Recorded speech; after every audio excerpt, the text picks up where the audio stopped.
Hello and good evening to the first edition of Exotic Gardening Live. This is a test event tonight, so I'm just hoping all the technology works. So basically, I'm here in my greenhouse garage conversion on quite a chilly evening, and got my laptop, got my phone, got a webcam, all connected and hopefully all working, and a microphone, so hopefully you can hear me as well. And the idea is we're going to go through live, answer some questions, and then just talk about what we're doing in the garden this weekend. And then in the future, on further editions of this, there's some video features. I'll do some presentations looking at different plants. And you can ask questions about the presentation as we go along on the evening. I'll have special guests. We're talking live to people as well. So we're doing lots of things in the future if all goes well and the technology works. So, I mean, one of the great advantages of doing it this way is we can sort of obviously chat and look at the questions, and we can sort of talk in real time rather than just doing my normal weekly videos where it's just me talking, and then obviously you can get comments later. This way it's a two-way process. For those watching on YouTube, if you're watching this without the live chat, you won't see the questions that are coming in. So if you just click on the live chat, you'll see all the questions people are asking, any comments, and then you can sort of see the conversation that way. Because I'm not displaying the comments and the video screen itself, it'll be on the separate live chat bit of YouTube. One other advantage of doing it this way is there's no adverts if you're watching this live. If you're watching this back later, then there will be adverts popping up from time to time. But if you join me live, then there'll be no adverts. So let's see if the technology holds out. First of all, hopefully people can hear me, and then I'll answer some questions. So let's have a look what we've got.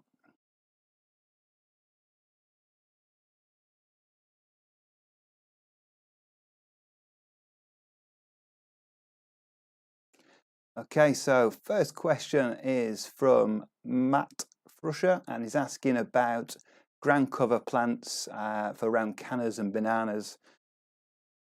Well, cannas and bananas obviously are thirsty plants, like lots of water, and they get quite big and they move about a bit in terms of obviously when it's windy, and they spread out a bit as well. So if you're going to plant ground cover around these plants, they need to be sort of big enough to look after themselves and not going to be suppressed by the bananas and by the cannas. And they also need to tolerate probably a little bit of shade depending on your aspect and which way they're facing compared to the size of your cannas and bananas above them, because it will be casting shade on the ground cover below unless it's probably south or southwest facing.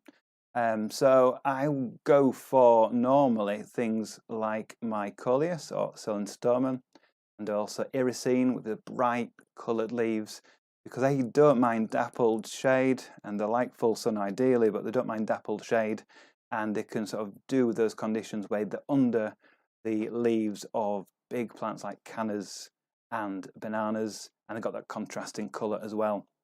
But it depends really on what sort of scheme you're working on. Basically, any sort of summer bedding would work well there, as long as it's, you know, it can get its elbows out and make space for itself, because anything quite weak growing will quickly get suppressed, especially by cannas, because they'll shoot up new stems throughout the summer.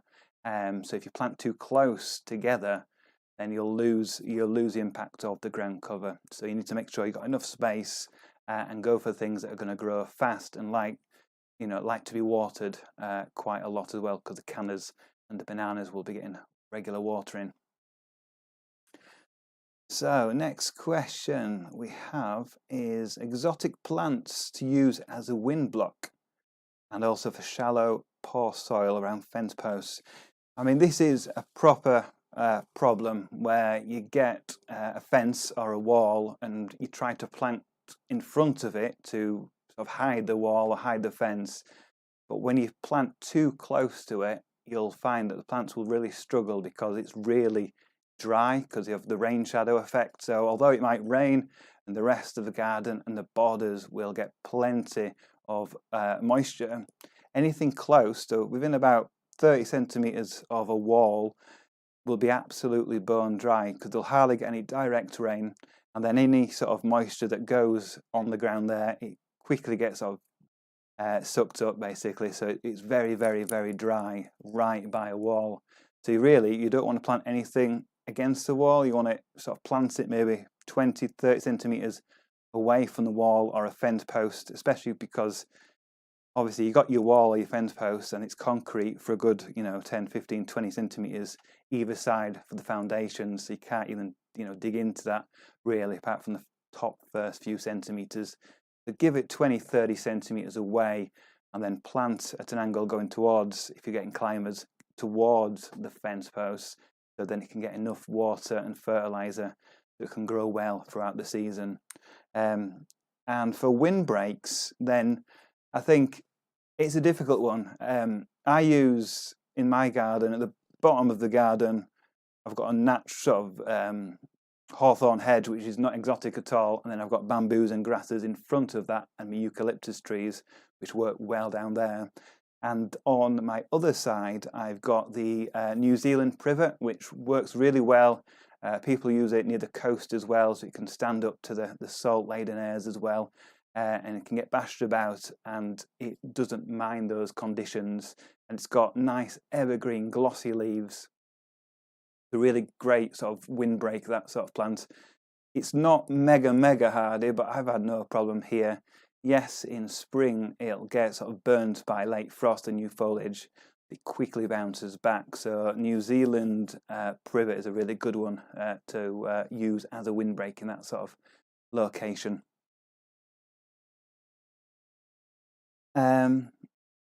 Okay, so Hunting Fishing Islands ask about getting the colocasias back working again, back sort of into growth after winter. Well, I've been in the greenhouse today looking round and sort of going through the plants, and my colocasias are sort of looking at the worst they're going to look all year round, the ones that have sort of kept going. The ones that have been completely dry are obviously just like a Karma bulb, and it looks like it's dead, but obviously it's alive. It's just very, very dormant. Those I will be waking up soon, sort of early March. I'll be waking up those. The ones that have been growing all winter, because they're the sort of more tender types, which are normally now down to about one leaf. They're literally just hanging on for dear life at the moment because they really want warmer conditions than what I've got in the greenhouse. So they're down to one leaf. The ones like Mammoth, which I've dug up, which I think I've actually got one just behind me somewhere. Yeah, I've got one that I've had in some compost. Well, I say compost, I dug it up like this, so it's still got a bit of soil from when it's been in the garden, but that's bone dry. I dried this out on a sort of a heat mat for a while, so it's really, really dry. And what I've done today is got rid of all the old sort of soggy last leaf that was still hanging on. So we had a leaf that was doing okay to about Christmas. It's not been watered, but it's still had a leaf hanging on for that time. I've taken that off, and then just the base itself, I've taken more of the soggy bits that were still getting a bit wet, even though it's not been watered. And this now is bone dry. This is a big Mammoth bulb. And this I will start in early March, because it'll take about 6 to 8 weeks to be ready to be planting out, which is still going to get me into middle of April, which is still too early to plant them out, but then it'll be ready for early May when I can eventually plant it out. Obviously, if you're in the south, you can plant it out earlier, or if you're by the coast, you can plant them out earlier. And a lot you can leave in the ground. So my pink chinas are in the ground. They're not showing any signs of life yet, but I imagine as soon as we get to early March and some warmer days, it'll start sort of, the first couple of leaves will start poking out. And this year in the garden, I've not protected hardly any of the pink chinas, so they're all basically in the beds. They got snowed on in November, they've had frost down to -4, so all the foliage is totally gone, and now they're just sort of dormant in the ground without any straw on them or compost or anything like that. I put straw on that I had left over from my Musa Baju construction, but most have just been left as they are because they are pretty hardy. I've left them completely uncovered before they've come back. So we'll see in a few weeks' time if they're into life.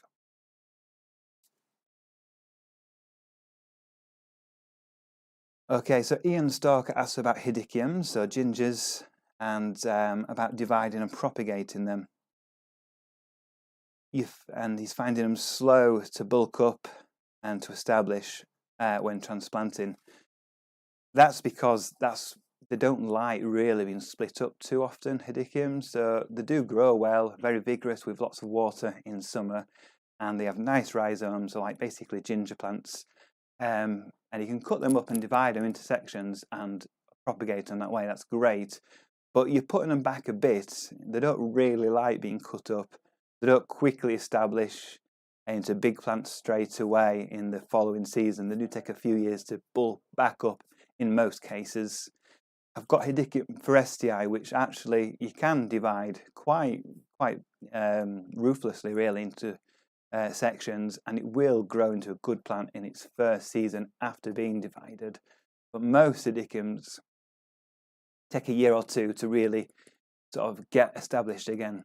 So yeah, it's quite a slow thing to do. So I like to divide them in spring. So once they started growing, you see the first shoots sort of in May time, because they do start growing quite late in the season. If they've been in the ground, then I'll just basically dig up the full clump and divide with a spade or a very sharp saw or a big knife or something like that, and then plant them in other parts of the garden. More tender ones that I've started inside in pots, if it's a big enough rhizome, you can divide it into smaller sections, but you need to make sure you've got at least one growing point per section, and ideally 2 or 3 per growing section, so that it can quickly grow away, get its roots down, keep it well watered, and then it'll establish in the first year or two. Then by year 3, it'll be well on its way to growing really well.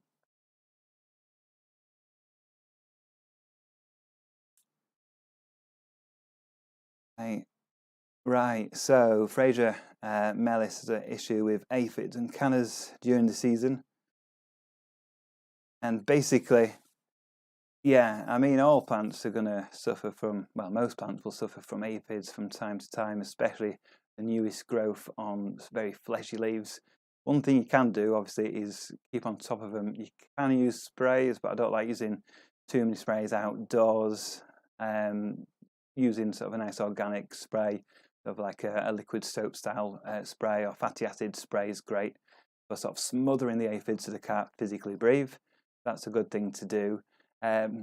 Or you can actually, I know it sounds a bit counterintuitive, but if you ease back a bit on the feeding, so you're not giving too much nitrogen-rich fertilizer, you won't get that strong sappy growth, or too soft and sappy on things like cannas, and they won't be as of enticing for the aphids to attack. But I mean, normally though, we do sort of try to feed cannas and bananas a lot, so they grow really big.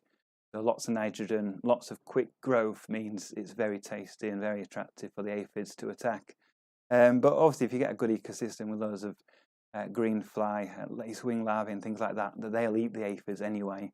Hopefully quicker than the aphids can reproduce. And also things with big leaves, like your cannas and bananas, if you see they've got aphids on, pardon me, you can easily get in there and just use your fingers or a baby wipe and just wipe off most of them. That'll get rid of most of the problem quite quickly. And birds do go in and actually eat the aphids as well in spring and into summer as well.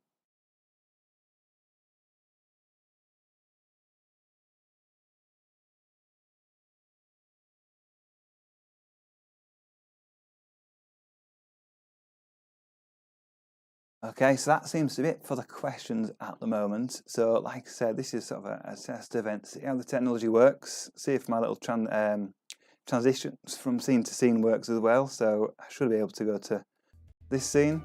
You can still hear me. This will be back soon. I have to make a brew.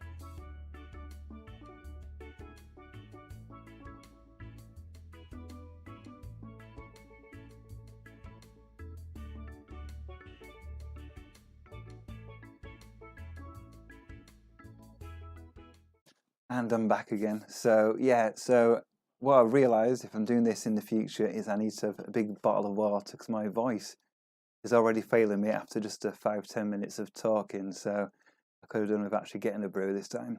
Like I said, the technology is the garage greenhouse conversion away from the house.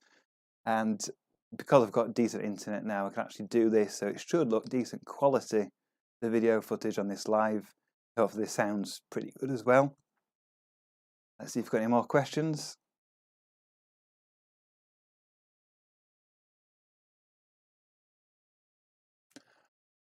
Okay, so Hunting Fishing Island's asking about cordylines, which are a great exotic looking plant because they are pretty hardy, the green form australis, down to about -8, -10, about too much damage.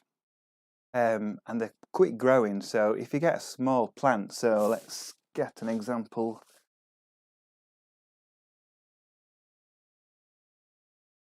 So if you get,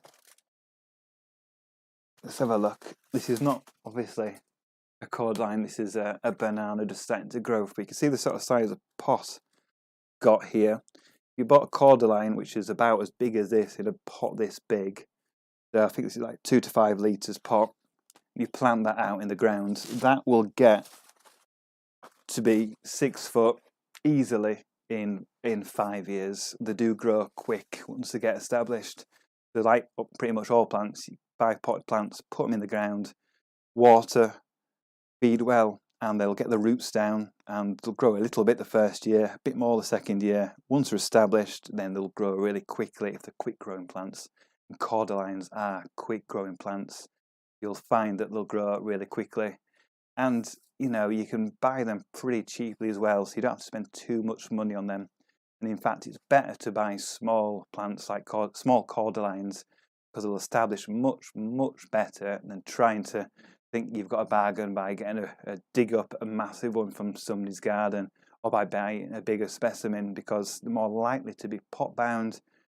They've got quite a decent taproot of cordylines, so they want the big roots to go straight down, and all the feeding roots go out the side and stabilising roots, but they have a big taproot, so if they've been in a pot for years, that taproot won't have formed properly. It'll got stuck in the bottom of the pot. When you plant it out, it's less likely to carry on with its taproot down because it's sort of stuck where it is. Whereas if you get a small plant planted sort of quickly, it will grow its taproot, go nice and deep, and then it'll establish much better, much quicker.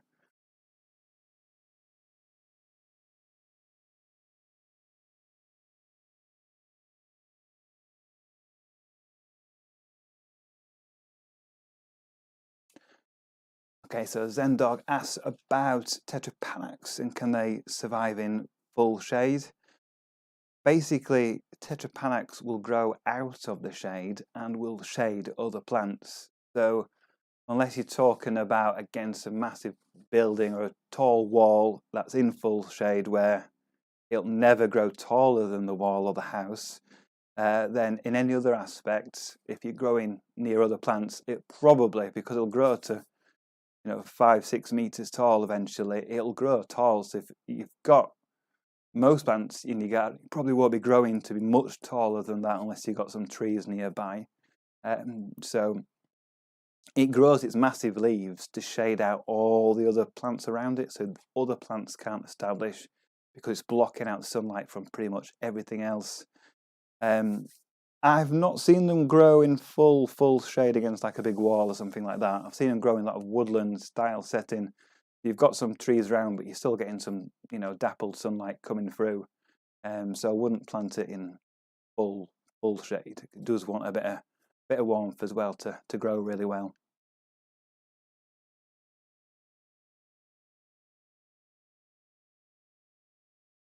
And also, I've grown some in part shades or near a fence. What I've found is basically the stem, the main trunk of a Tetrapanax, it will bend out, it'll try to find the light, and it'll grow, even at 45 degrees away from a fence or a wall or a big tree, and it'll search for that light, and it'll carry on growing like that for 1 or 2 meters, and then start going upwards. So they really don't want to be in the shade, really. Part shade's fine, but definitely not full shade in my experience.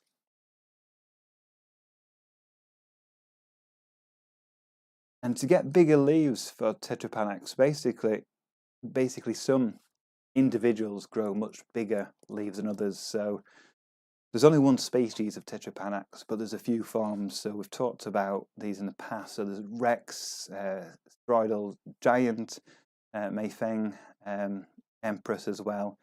All of them have slightly different characteristics, but they're all the same species. And even within those named varieties, there's such variation. So you can get one Rex having much bigger leaves than another Rex. So it's all down to the individual plant, not just the named variation cultivar of it. And a lot of plants, I think you're talking about getting bigger leaves by cutting them down to get bigger leaves, like pollard in. So you do that with Polonias in spring. So you cut down all the main stem and keep, one or two buds to grow and emerge and grow a massive stem with massive leaves in 1 year. You can't really do that with Tetrapanax, because if you cut the stem off, you'll find that you'll get loads of offshoots growing around the main plant, and the younger suckers of Tetrapanax normally more vigorous than the older stem. So you don't want to get too many pups growing, otherwise your main plant will suffer and will get probably smaller leaves than in previous years. So you're best off trying to keep it without suckering as much as you can, to grow big leaves on the main stem. Also, you can dig around Tetrapanax, and that will also cause it to grow more suckers and take the vigour from the main stem. So avoid that. Avoid digging around and disturbing the roots if you want bigger leaves. But basically, to clarify, if you want biggest leaves of Tetrapanax, obviously you want to get an individual plant, a cultivar that's going to grow big leaves potentially. You want to water it well, you want to feed it well, and you don't want to disturb the soil around it so that all the energy is concentrated on one stem that will grow its absolute biggest.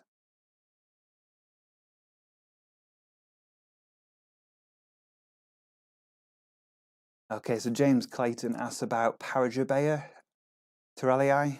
I haven't grown that one before. I have grown Paragibea Dunca, which I'll try to turn the camera and you can see. You can see it here. Beautiful coconut palm-like leaves. And this I've grown from a strap leaf seedling to a plant now which is, a good 1.5 meters tall. And that's grown really well, but I need to keep that indoors in winter, because if I planted it out, it would suffer once it got to -2, -3. Probably sort of hardy-ish as Washingtonia robusta, which isn't hardy in my location. So it's not a plant I would want to try outside. Eventually, my specimen here, I will have to probably donate to somewhere down south or the coast when I can't manage getting in and out of the greenhouse in winter, because I don't want it to die basically up north here, because I know it's not probably hardy enough.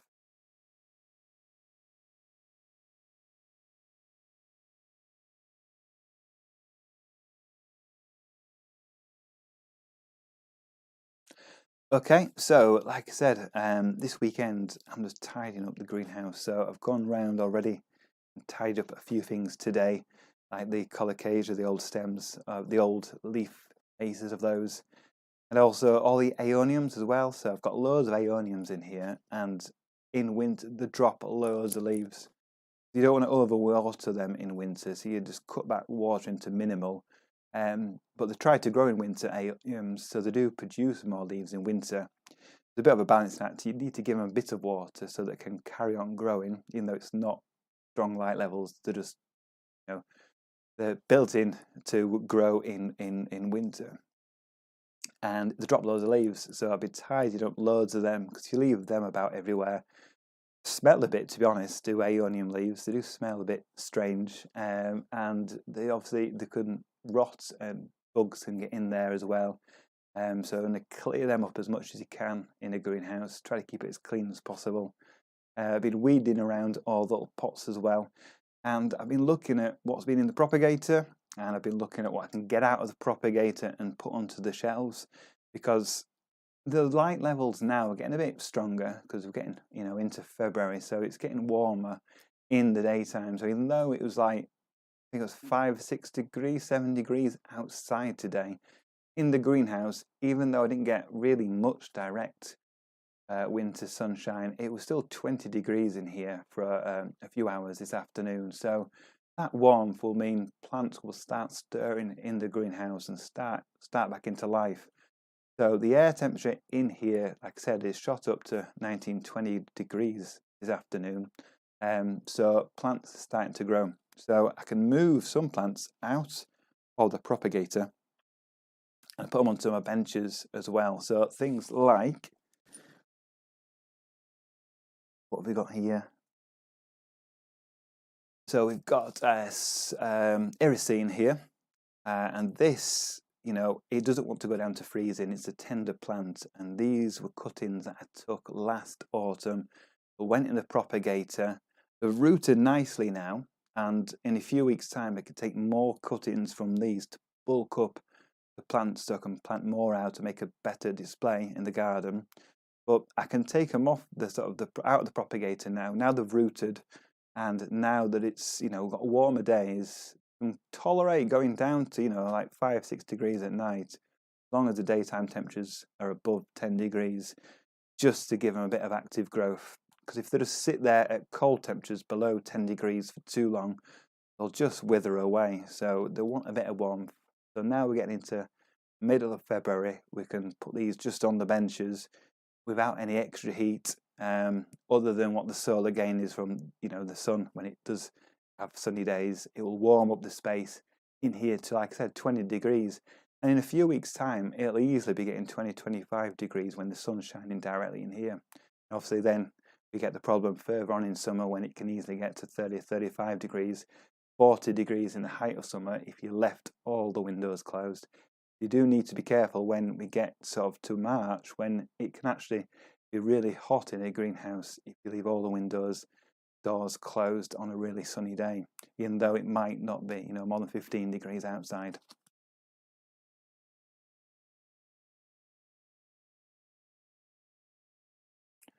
Let's see if we've got any more questions.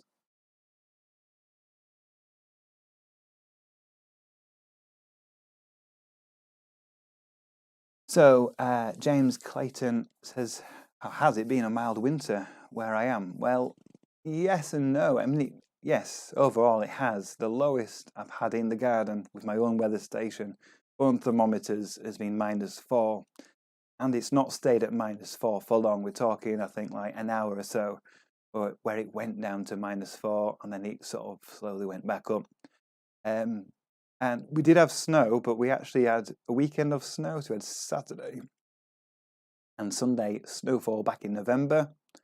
So, and that's strictly not even winter. So that was autumn last year. So we had no snow in this actual winter period. So December onwards, we've had no snow. We had quite a lot of frost, to be fair, but nothing I've been worried about. So I've not protected any palm trees outside. My tree ferns have just had straw in the centre. I've not put fleece around or above them, and all the leaves are still green on there.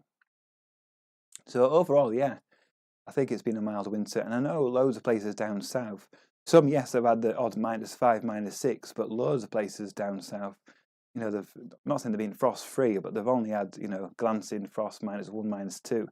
So very mild winter so far, but we're not out of the woods yet. We've still got a few more weeks in February to go through, which is normally the coldest month, but it's looking okay in the forecasts, without any severe cold on the cards. And then March can be annoying because we do seem to get most of our snow in March in the last few years. It's been February and March rather than December and January.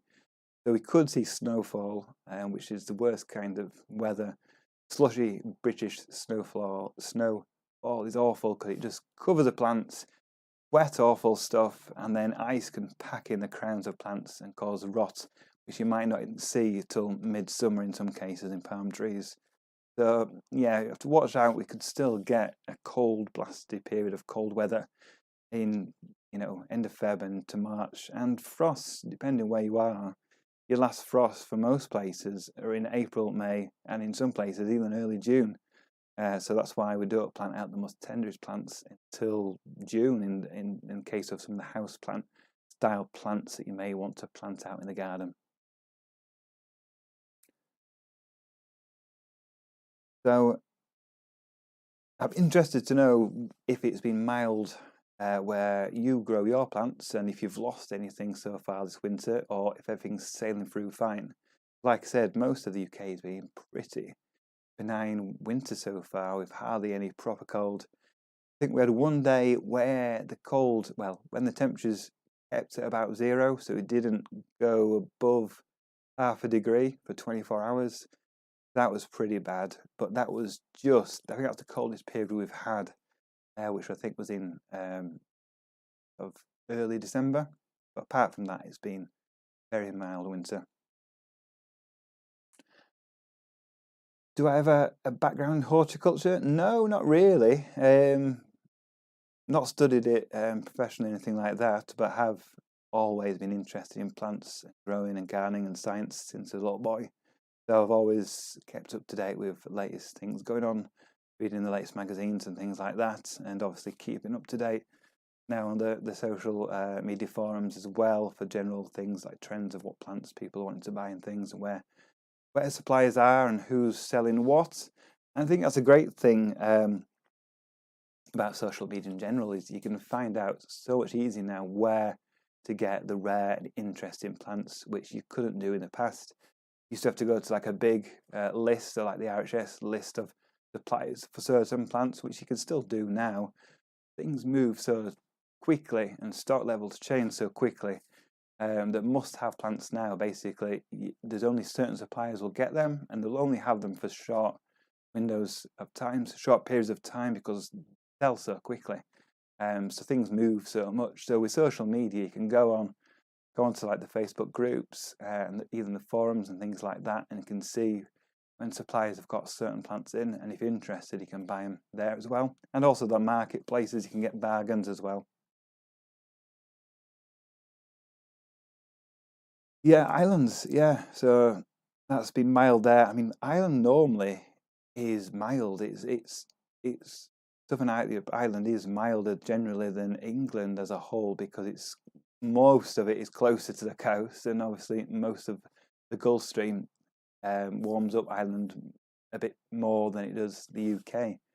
So it does normally have very mild winters in Ireland itself. Northern Ireland can get pretty cold, but Ireland is a pretty benign, mild country most of the time for growing plants. You can doesn't get really hot in summer, I guess, but doesn't normally get too cold in winter, which is great for a lot of plants like tree ferns.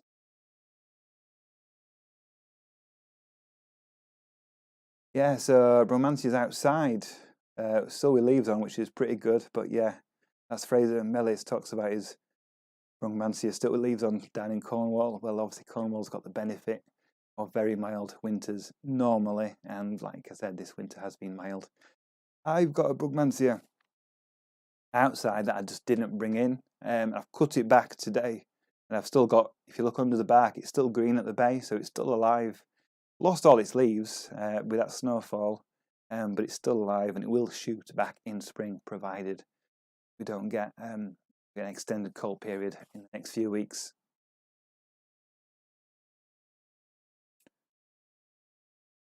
Okay, so I think that's it for questions.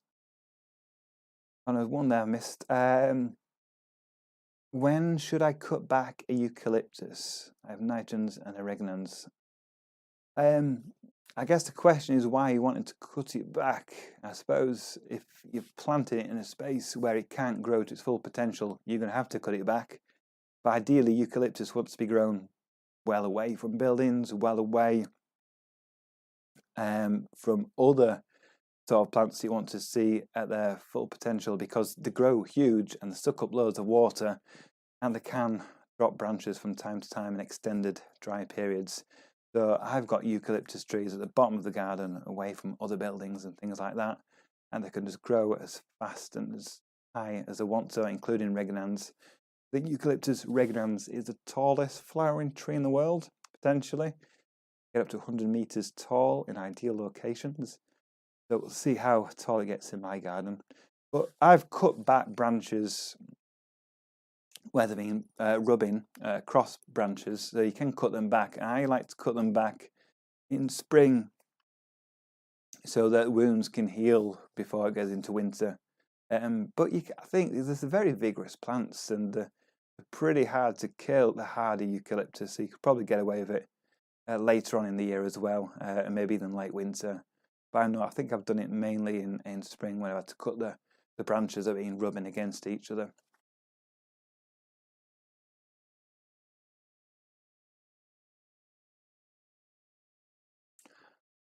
Okay, so we've got Maybruce 912 asking about my palm shop.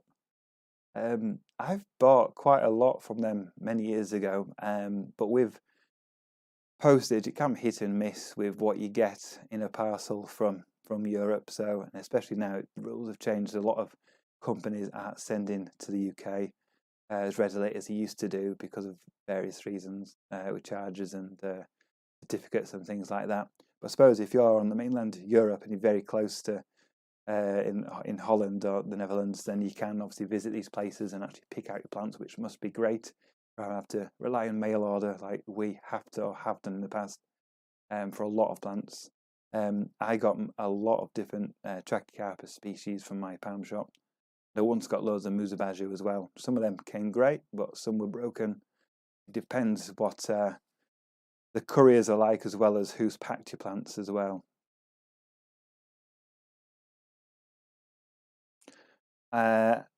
Have I ever grown Laos giant Colocasia? I don't think I have. I have grown the Colocasia gigantea before, but it's just a hard plant to overwinter and grow big the next year. So it just needs to keep going or get to a big enough size where it can go dormant. If you buy a small plant that doesn't get big in the first season and it's not big enough to overwinter as a bulb, you've sort of got to keep it going, or at least keep it warm, because they rot so easily. Sometimes they rot and you'll have little bulbs that survive and will grow the next year, but you're starting off from tiny little plants again. So I gave up with it, to be honest, because it was too much trouble. The small plant it just kept sort of basically rotting down in winter and not growing big the following year. So it's one I gave up on about 10 years ago now, but maybe I should try it again. What growing zone am I in? Well, it's different in the UK maritime climate compared to continental Europe and America, whereas it's zones roughly equivalent to, I think, about a zone 8B, I think, something like that, because it rarely gets below -6. You might get some winters where you'll get -7, -8, -9, but you're talking about 1 or 2 days in that winter. Most of the winter, it'll go down to freezing. Yeah, lots of frosts, maybe -2s, -3s, -4s. If we get lower than -4, I think it's a bit of a cold winter. But generally, it doesn't get much below -4. And then again, it's only for a few hours at a time, rather than days and days of it. But we don't get really hot summers here. So it's only, if we get over 20 degrees, we think, that's a really nice day. If we get over 25 degrees, it's a rarity. And 30 degrees, once a year, if we're lucky, and in really good years, maybe 3, 4, or 5 days. But generally speaking, 20 to 25 degrees is great, and that's what I'd hope for in most summers, to be honest.